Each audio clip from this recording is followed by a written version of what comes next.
katakata baoba bokende kosabone na chaîne na katakata baoba kuna nde okozwa penza banini so okataki eloko moko kuna okozwa quoi. Tous les artistes congolais sauf Mutute. Fali Ipupa aza sur un niveau ya komesurer na Mutute. Fali Ipupa azali hors série, mon frère. Est-ce qu'il y a une unité de mesure de tous les artistes? Mais bien sûr, mon frère. Mais bien sûr. Tu n'as jamais commencé par moi, mon frère. Oh. À part Fali Ipupa, mon déconangaï, qui a fait mieux que Fali Ipupa? Sur le plan scénique, qui a fait mieux que Fali Ipupa? Sur le plan bassal, qui a fait que Fali Ipupa? Mutute? Mon frère, il faut tout le comprendre. C'est comme si tout Fali ba niveau moko na fait regola ou bien Fali ba niveau moko na kofelo mide ou bien Fali ba niveau moko non. Jusqu'à preuve du contraire. Et ça na artiste mon côté sur le plan scénique na ba salle mutaleki Fali azate. Même na succès à kofelo mide. Même na succès à kofelo, même na succès Papa Wemba, mutaleki Fali na ba salle azate aujourd'hui. Azate. Et ça pour dire que Robomba et comme tout qui n'ont mis d'accord il y a 14 azate papa. C'est une réalité. C'est une réalité. Azate. Alors ce qu'on a naba ndeko oyo bazo linga ko accepter réalité avec cette nouvelle technologie oyo et technologie déjà très avancée aujourd'hui et tu peux le demander quoi to au web saboni parce qu'aujourd'hui nous avons une réalisation Fali Ipupa zotia ils ont zalapé ils ont comment appeler tellement difficile na ba pandisa moto na ba tumusuku bazala na ba télé na ba pour ils poussent dire la vérité to pour na bondima ou ils ont réalité aujourd'hui. Oh mais de Kolanga news de ce 43 on peut rien faire pour les autres mon frère. Bandi mati mais la réalité est en face de nous. Oyo basalaka structure qui artiste boy abeta place boy artiste boy asalaka boy artiste boy asala boy aujourd'hui comment banini ba na ba site le net ba chart métrie comment ba site le net comment appelle ils a tellement belé musuna na bosani kuna ogomona ke ba kocha niveau ya artiste na yo surtout côté na chart métrie on a na chat métrie surtout côté combien fois na vidéo parce qu'ils appellent mieux. Là, on a le bas. Ils appellent mieux. Au moins, dans le bas, les amis, tout tapoter là, s'il vous plaît. Tout tapoter, s'il vous plaît. Ah ouais, tu as la charte métrique. Ils ont un outil Oyo et permettre à Bisso de évaluer qui est qui. C'est-à-dire, au moins, Awa, dans un artiste, Fali Ipupa. Fali Ipupa. Fali Ipupa. Awa et Pesibiso carrière stage, c'est-à-dire carrière yaning artiste. Et puis ça yo et ils ont évalué carrière artiste niveau ni azalango niveau ni azalango, c'est-à-dire Fali Ipupa sur tel niveau na awa ya carrière na ye à superstar. Carrière stage superstar. Au monde a même pas de niveau superstar. Mais est-ce que tu as peut-être Koffi Olomide? Ouais, bien sûr. Tu as Koffi Olomide, bien sûr. Tu as Koffi Olomide.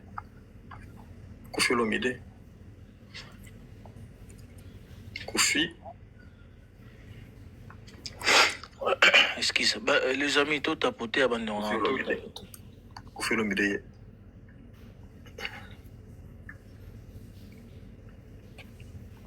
Des minutes. Tout a porté bandero ça bien tout a porté ton a président awa bobanga te bo poser ba question na bino bo zo ba réponse na mina misuni au moins Koffi Olomide carrière stage na ye asa même pas superstar bon mais na superstar tene non ils dit par rapport au niveau il y a consommation il y a consommation sur le plan digital. Azana mainstream, c'est-à-dire azana normal. Mainstream, c'est-à-dire azana normal, azana moyenne. Bon, so ok na biso na artiste mboka. Ah, écoute, vous attendez même pas je ce soir à niveau ni na limite artiste mboka faire école. Écoute moi. C'est là biso faire école à tout à là. Mon ça bien.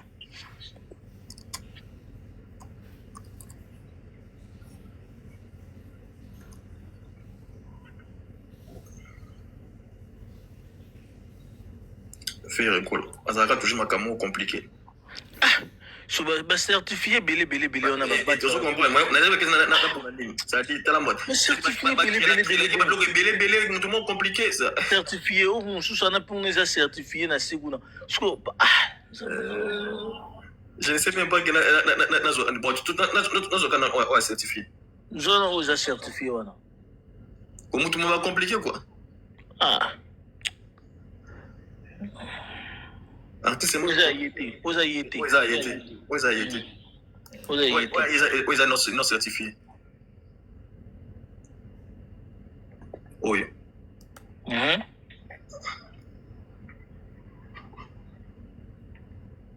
Il est pas un mainstream.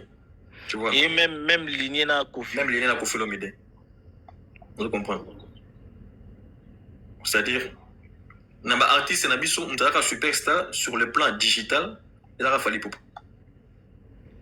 même si tu pardon pasteur bande onanga eza ko sekati eza ke to pesa force na artiste pour que ameka ko tala bien bato basaka ba page to ya oyeba bien ko annuler to ya ko bloquer ba page misusu oyo bazo certifier ba page na bona kombo na donc eza mamba staff technique to ya kambo tali groupe na donc batala eloko bien babeta faire bakende kobloke bafere gola misusu baza certifié batikela bato fere gola moko oyo aza certifié ya artiste donc eza likambo ya staff na ye to équipe na ye mfo batala makambo wana donc eza koseka te soki tosali boye to tolobi boye ça veut dire que fo artiste équipe na ye batala moko te wana président soki okotala ya Inos Bia poto leka koto au place s'il vous plaît Weranson ok Weranson écoute même pas dans mainstream à peine à C mid level c'est-à-dire à peine à C Weranson mid level parce que à peine à C quoi ça peine à niveau côté tu vois t'as Inos Bia moi je pense que Inos Bia Rosa Likola Wera na ba fait wana je pense Inos Bia digitalement ramazamo Inos avec S Inos B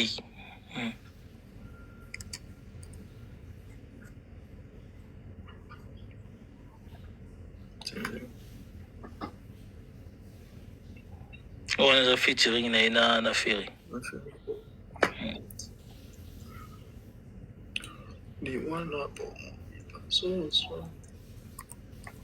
ndo to tapoter ba question siko te so ndeko nanga bonsa question na kuma mpanzi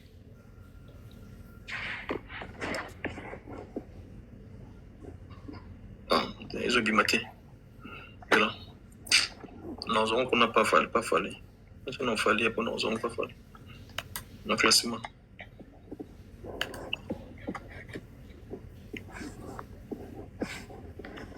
nous avons un classement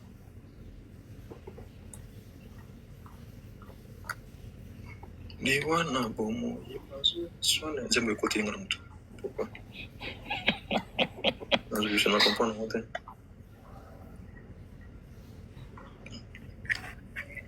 ok Inos Bia mais pourquoi écouter ngana tipwani Inos biso boy c'est que bloquant bon non bon on le après